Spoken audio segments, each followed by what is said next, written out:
अभी बरहिया बीतल नहीं है, तभी से देखी परेशानी। ए लाला न खिड़की के, ए लाला न खिड़की के, ए राहे पियावा देखे देखत बड़ा मोह लागे है। ये भाभी जी बोल रही हैं कि मतलब हमारे हस्बैंड खिड़की से देखा तारे हमारा है दर्द बर्दाश्त होत नहीं है। तो देखी कि 12 दिन के बारहिया बारही यो न बीतला है। 12 दिन के बारहिया बारही यो न बीतला है। ए ललना खिड़की के, ए ललना खिड़की के, राह पियवा देखे देखत बड़ा मोह लागे है। ए ललना खिड़की के, राह पियवा देखे देखत बड़ा मोह लागे है।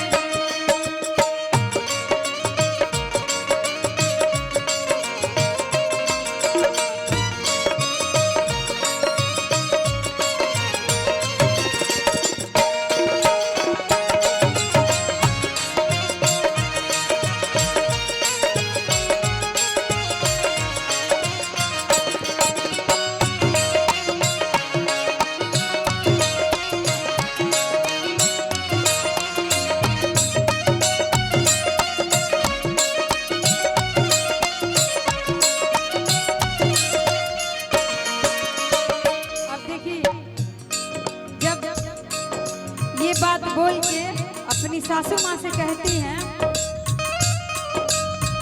मचिया बैठला तू सासू साया में गुने आगर हो। भैया भी सीखो तनी हम।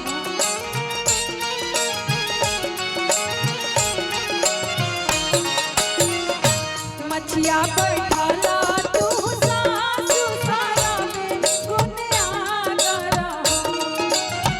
मचिया बैठला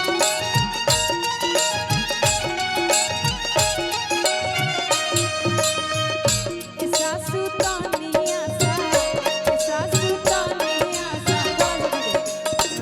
ऐसा सुतानिया सा, ऐसा सुतानिया